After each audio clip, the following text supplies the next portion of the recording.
স্বামীকে খুশি করার 5টি কৌশল রয়েছে, যে কৌশলগুলো সাধারণত নারীরা জানে না বা জানার চেষ্টাও করে না, বা অনেক নারী আছে এগুলো জানার পরেও সেগুলো পালন করতে চায় না বা মানে না, যে কারণে অধিকাংশ দম্পতির মধ্যে অশান্তি দেখা যায়, ঝামেলা দেখা যায়, বিচ্ছেদ দেখা যায়।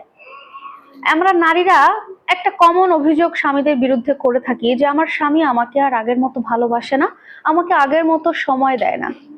কিন্তু আগের মতো কেন ভালোবাসে না, আগের মতো কেন সময় দেয় না, এর যুক্তিসঙ্গত কারণ বা প্রমাণ কিন্তু একটা নারী বের করার চেষ্টাও করে না বা খুঁজে তারা পায় না। কিন্তু নারীরা যদি চায়, তারা এই 5টি কৌশল অবলম্বন করে তার হাজবেন্ডের কাছ থেকে ভালোবাসা প্রতিনিয়ত বাড়াতে পারে, এমনকি সারা জীবন ধরে রাখতে পারে। প্রথমত, একটা নারী তার স্ত্রী হিসেবে তার স্বামী কি ধরনের ড্রেস আপ পছন্দ করে সেটা আইডেন্টিফাই করে, বিশেষ করে রাতের বেলা হাজবেন্ডের পছন্দ অনুযায়ী ড্রেস পরে তার সামনে যেতে হবে। এতে করে তার হাজবেন্ড অবশ্যই খুশি হবে। এবং কোনো স্ত্রী যদি তার স্বামীকে খুশি করতে সক্ষম হয়, খুশি করার উদ্দেশ্য নিয়ে নিজেকে যদি পরিপাটি করে রাখে, সাজিয়ে গুছিয়ে রাখে, তাহলে স্বামী তো খুশি হয়, তার পাশাপাশি স্বয়ং আল্লাহ তাআলা ওই নারীর প্রতি সন্তুষ্ট হয়। এবং আল্লাহ তাআলা ওই নারীর প্রতি সন্তুষ্ট হয়ে তাকে জান্নাতে যাওয়ার জন্য 8টি দরজা খুলে দেন। সুবহানাল্লাহ। নারীরা এই কাজটা অবশ্যই বাদ দেবেন না। কিন্তু অধিকাংশ সময় আমরা নারীরা কি করে থাকি বলেন তো? বাসায় হাজবেন্ডের সামনে বাসায় পরে থাকা সর্বোচ্চ পুরাতন, নরম, ছেঁড়া তেনা এরকম জামা কাপড় পরে থাকি, অথচ যখন বাইরে যাব তখন সেজে গুজে সুন্দর একটা ড্রেস পরে বাইরে যাই। এটা নারীদের সর্বপ্রথম ভুল। তাই স্বামীকে পছন্দনীয় ড্রেস পরে তার সামনে অবশ্যই যাবেন।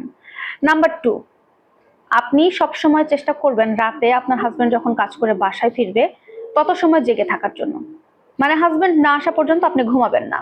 আপনার হাজবেন্ড বাসায় আসুক, তার সাথে বসে গল্প করুন, সে ফ্রেশ হোক, দুজনে বসে একসাথে খাবার খান, একটু দুজনে কথা বলে তারপর একসাথে ঘুমাতে যান। নাম্বার 3, প্রতিদিন সকালবেলা আপনার হাজবেন্ডের ঘুম থেকে ওঠার আগে আপনি নিজে ঘুম থেকে উঠে পড়ুন এবং তার জন্য তার পছন্দনীয় সকালের নাস্তা তৈরি করে দিন। যদি সম্ভব হয় দুজনে একসাথে উঠে ফজরের নামাজটা আদায় করলেন, তাহলে আরো ভালো হয়।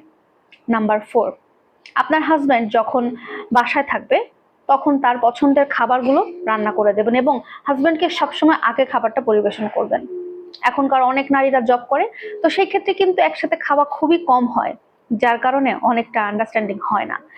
একসাথে খাবার খেলে স্বামী স্ত্রীর মধ্যে ভালোবাসা, মায়া, মহব্বত সবকিছু বেড়ে যায়, হাজার হাজার গুণে বেড়ে যায়। তাই সবসময় চেষ্টা করবেন প্রতিদিন না হলেও সপ্তাহে অন্তত একদিন ছুটির দিন দেখে বাসায় হাজবেন্ডের পছন্দের খাবার রান্না করে তাকে আগে খাবার দেওয়ার জন্য। আর যদি পারেন দুজনে একসাথে বসে এক প্লেটে খাবার খাবেন।